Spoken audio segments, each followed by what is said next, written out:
are going to pour lukewarm water in the perineum area of our patient or client. Okay? So we are going to start from the mons pubis down to the anus. Okay? From the farther thigh to the groin of our patient. From the near thigh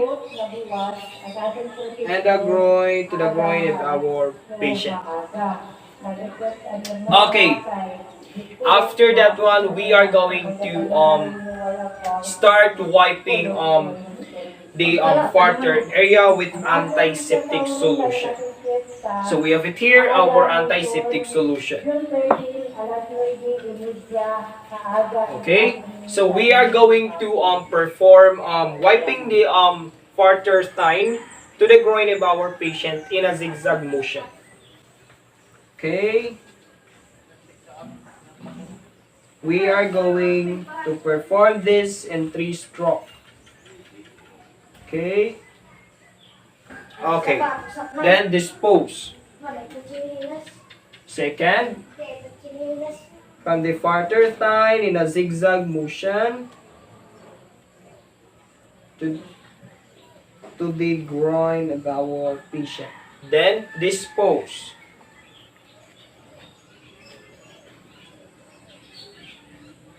Okay, from the farther thigh to the groin of our patient. Then dispose. Next, we are going to proceed to the nearer thigh of our patient. Okay? From the nearer thigh to the groin of our patient using in a zigzag motion. Dispose.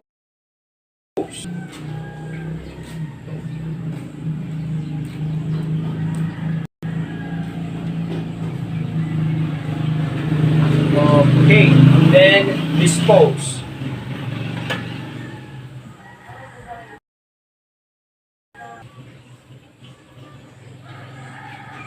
Third time, then dispose. Okay, next we are going to the labia majora of our female patient or client. Okay? We are going to wipe the labia majora of our patient or client in a downward motion. Okay? Okay. Dispose.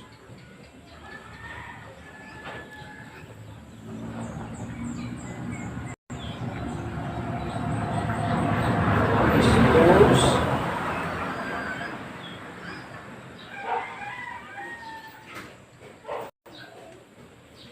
Okay, dispose.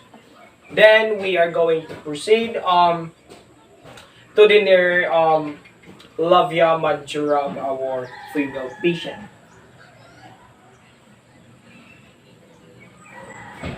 Okay. Using a downward motion. 1,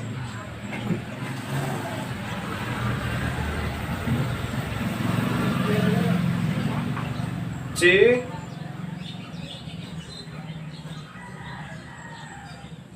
and 3. Okay. Next is we are going to clean or wipe the labia minora. Of course, same process. We are going to start from the farther labia minora. Okay. Using downward motion. 1,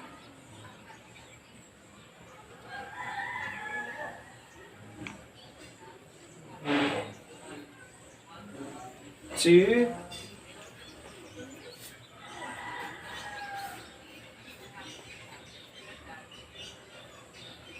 3.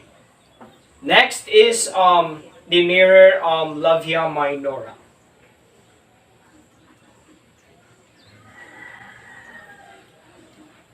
1,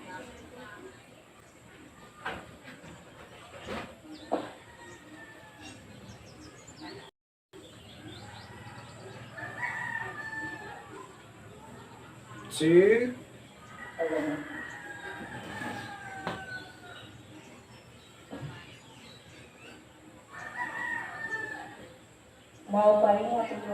3.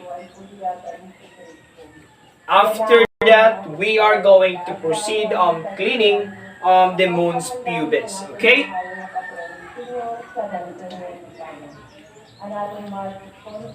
In cleaning mons pubis, we are going to clean it in an upward motion.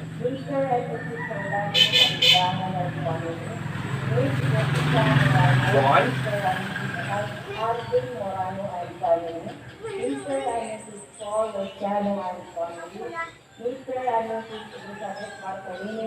Two.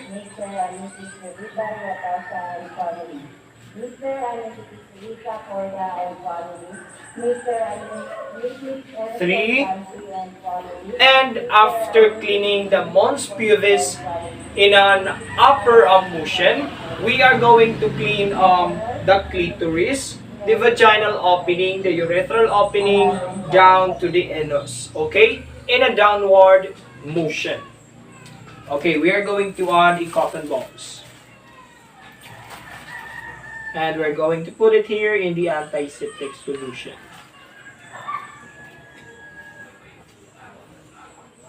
So we have it here. Okay.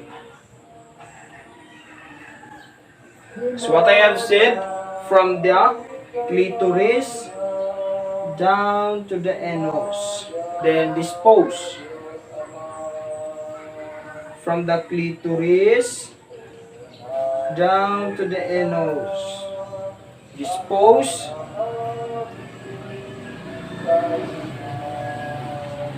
Okay, then dispose. Okay, after putting antiseptic solution in our perineal area of our patient, we are going to use the cotton balls with sterile water. Okay? Okay. Same process from the farther thigh in a zigzag motion.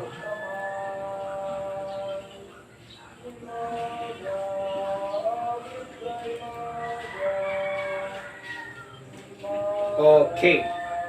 Then dispose.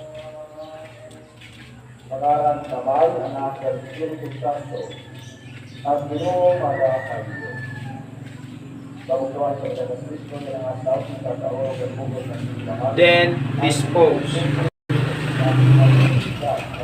Last cotton balls and cleaning the farther thigh to the groin of our patient, using in a zigzag motion. Okay. Next is we are going to proceed to the nearer thigh using cotton balls with sterile water. Using zigzag motion.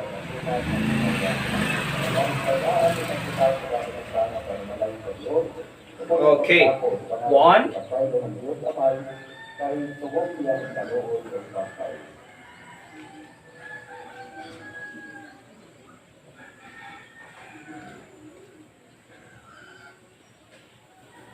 Okay. 2.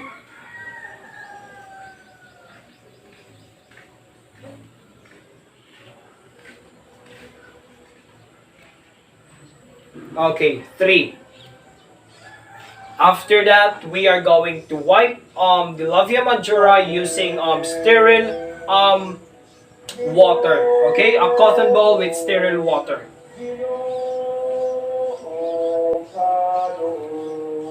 From the farther labia majora in a downward motion.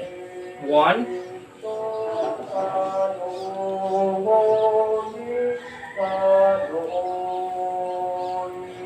2.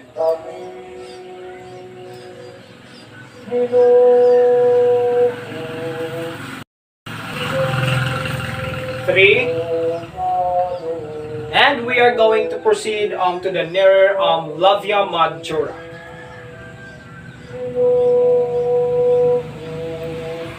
1. 1.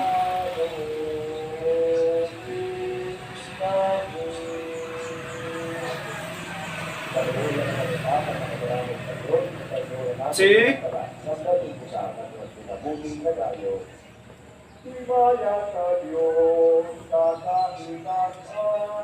and 3. Okay? Okay, we will next wipe the labia minora with cotton balls with sterile water. Okay. From the farther labia minora in a downward motion. 1. And we are going to add another cotton balls. And we are going to use sterile water or warm water.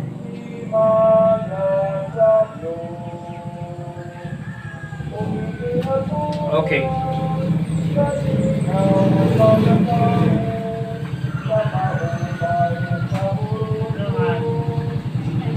Two.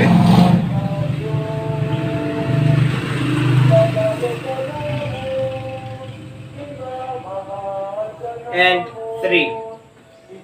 Next is the labia minora in a nearer area. Okay.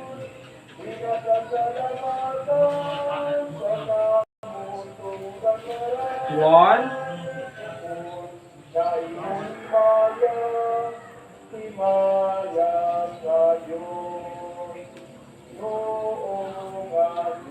Two.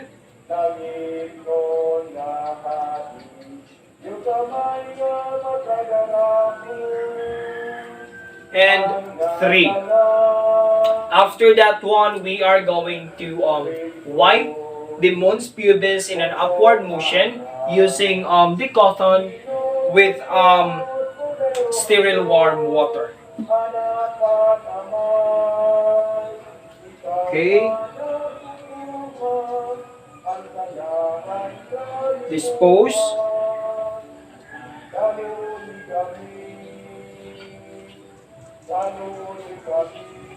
Two.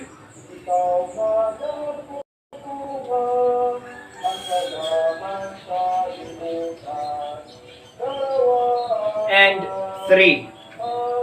Then we will move to the next, which is wiping the clitoris. Wiping the clitoris, the urethral opening, the vaginal opening, down to the anus. Okay?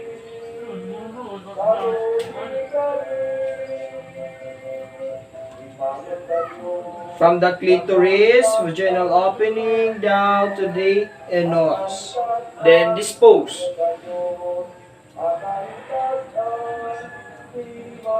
This is a downward motion from the clitoris down to the anus. Okay?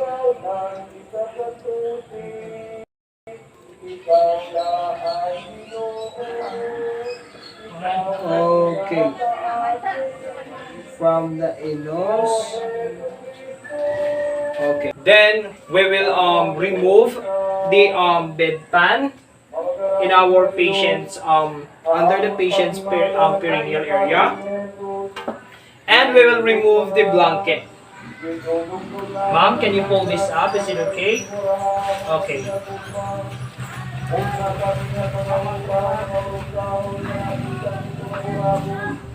Okay. Then we are going to then assist your client in a comfortable position. Okay, ma'am, you can now relax your feet.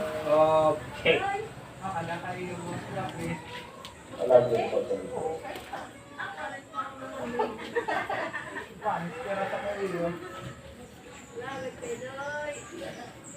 Okay.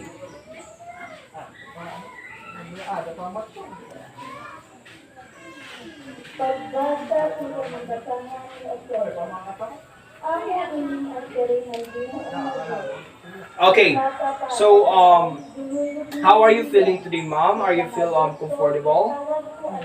Okay, after positioning your client in a comfortable position, you need to remove your gloves.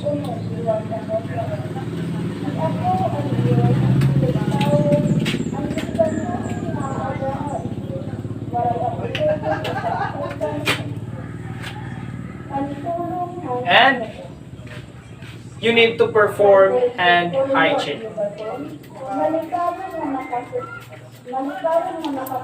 After performing hand hygiene, you need to document that you have done perennial care to your patient, and you need to signature the client's chart or patient chart to maintain professional accountability.